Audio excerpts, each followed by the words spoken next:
Hola, mi nombre es José Alfredo Villegas Ruiz. Yo voy a exponer el tema 2.2 de la unidad 2 de ergonomía aplicada, comenzando con antecedentes de la mecánica y la biomecánica. El interés de los patrones del cuerpo humano se remonta a la edad prehistórica, donde los nómadas pintaban estos patrones en las cavernas, por así decirlo, tanto de animales como de humanos. Pero no fue hasta el siglo XX donde empezaron los primeros estudios con cámara y herramientas que ayudaban a mejorar el estudio para la biomecánica.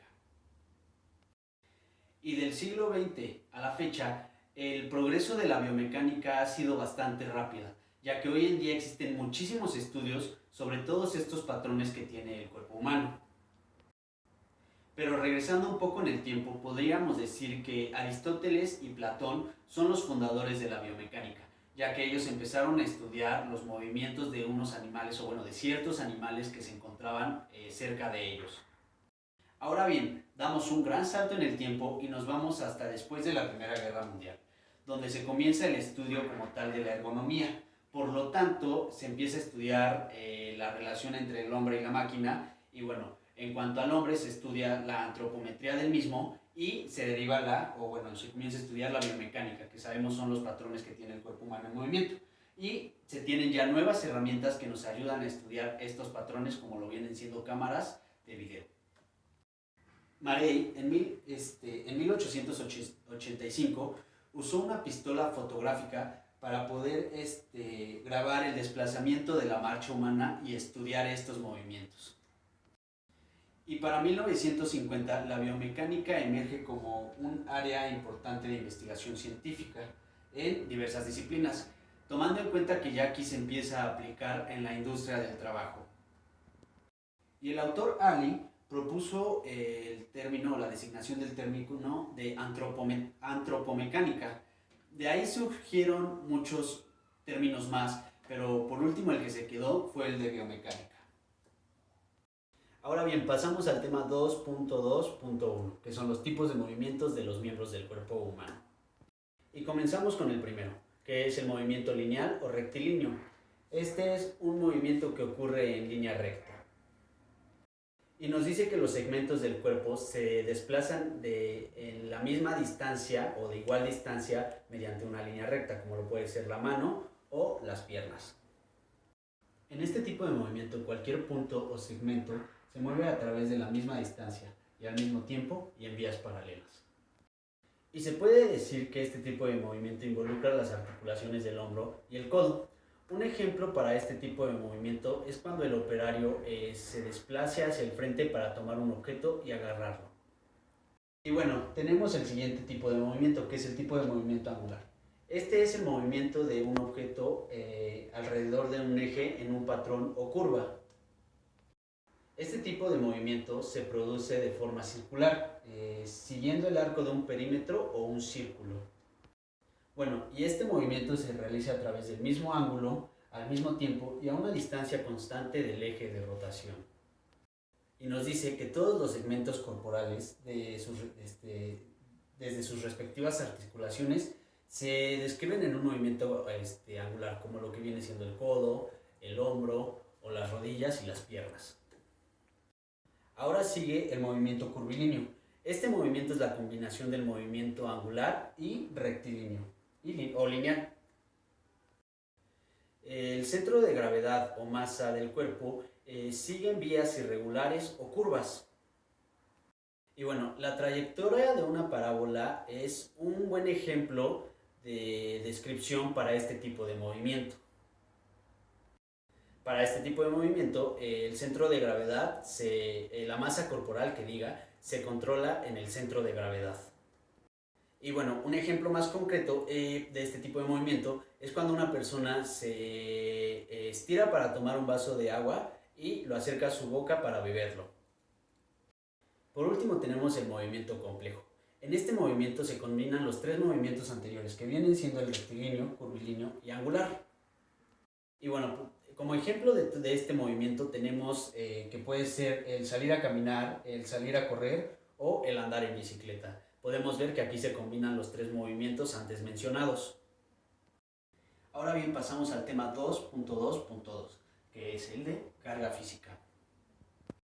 Y empezamos con la definición de lo que es carga física. Y esto viene siendo el conjunto de elementos físicos a los que se ve sometida la persona a lo largo de su jornada laboral. Esta serie de requerimientos conllevan un esfuerzo o conllevan una serie de esfuerzos por parte del trabajador, los cuales serán mayores o tendrán un mayor consumo de energía en cuanto mayor sea el esfuerzo que se produce. Ahora bien, la carga física se divide en dos tipos de carga. Tenemos la dinámica y la estática. Comencemos con la dinámica, que son determinadas demandas físicas como andar o correr que obligan a que el músculo se contraiga o estire rítmicamente. Y bueno, como ejemplos de la carga física dinámica tenemos el ejemplo de andar, que es un trabajo dinámico para los músculos de las extremidades inferiores, como lo vienen siendo las piernas y los pies. Y posteriormente tenemos levantar un peso de una masa, que es un trabajo dinámico para los músculos de las extremidades superiores, como lo vienen siendo los brazos y las manos. Y ahora pasamos a la carga física estática, que es cuando el músculo se contrae o debemos de mantener esa contracción durante un tiempo determinado. Es lo que ocurre cuando mantenemos una fuerza durante un tiempo constante. Y ahora bien, nos vamos a los ejemplos, que puede ser como mantener una postura determinada o sostener un peso en brazos por varios minutos, que es un trabajo estático para los músculos. Y también tenemos mantener el tronco en la misma postura por varios minutos, que es un trabajo estático para nuestro tronco. Y ahora bien, pasamos al tema 2.2.3, que es soluciones ergonómicas para las lesiones biomecánicas. Y bueno, la primera es respetar los límites de pesos manipulables, y aquí en cuanto al peso también es bueno darle la indumentaria necesaria al trabajador, como lo que viene siendo una faja. El trabajador no cargue más de lo que puede o de lo que es indicado por la norma. Establecer medidas organizativas. Bueno, estas medidas se establecen para que el trabajador pueda saber lo que tiene que hacer y cuándo lo tiene que hacer. Sin embargo, para que esto no sea de que un día se quede más tiempo u otro día tenga que hacer doble jornada. Y bueno, ahora tenemos realizar pausas en el trabajo para cambiar de postura. Como veníamos viendo en temas anteriores, lo que son las pausas activas, es correcto realizar este tipo de pausas y cambiar de postura para tú poder darle el descanso a tu cuerpo y la activación necesaria a tus músculos, para que estos no se contraigan y se genere una contractura y esto cause un daño. Y bueno, también es importante aportar el mobiliario indicado, como lo que viene siendo la silla adecuada, una mesa adecuada, el monitor a la altura correcta. Y bueno, que la distancia de los materiales se adapten a las características intrínsecas del propio empleado, que las herramientas que él llega a utilizar estén de acuerdo al alcance de su brazo, ya sea de forma recta o curva. Emplear las herramientas adecuadas para cada tipo de trabajador. Por ejemplo, si el trabajador requiere de un cincel, no se le va a dar un desarmador para que taladre en la pared. Otra forma también es evitar las tareas repetitivas y programar ciclos de trabajo. Es bueno que el cuerpo trabaje por ciclos, y las tareas repetitivas no solo afectan de manera física, sino también de manera mental. Todas estas tareas hacen mención al riesgo o bueno, las lesiones físicas que puede llegar a sufrir el trabajador. Ahora continuamos con algunas soluciones para la carga mental que tiene el trabajador. Rediseñar el lugar de trabajo. Darle un diseño adecuado al lugar del trabajo es importante, que no esté todo desordenado, que las cosas estén al alcance. Esto va a ayudar a que el trabajador no se fatigue mentalmente, por así decirlo. Dotar las tareas con un grado de interés motivacional creciente.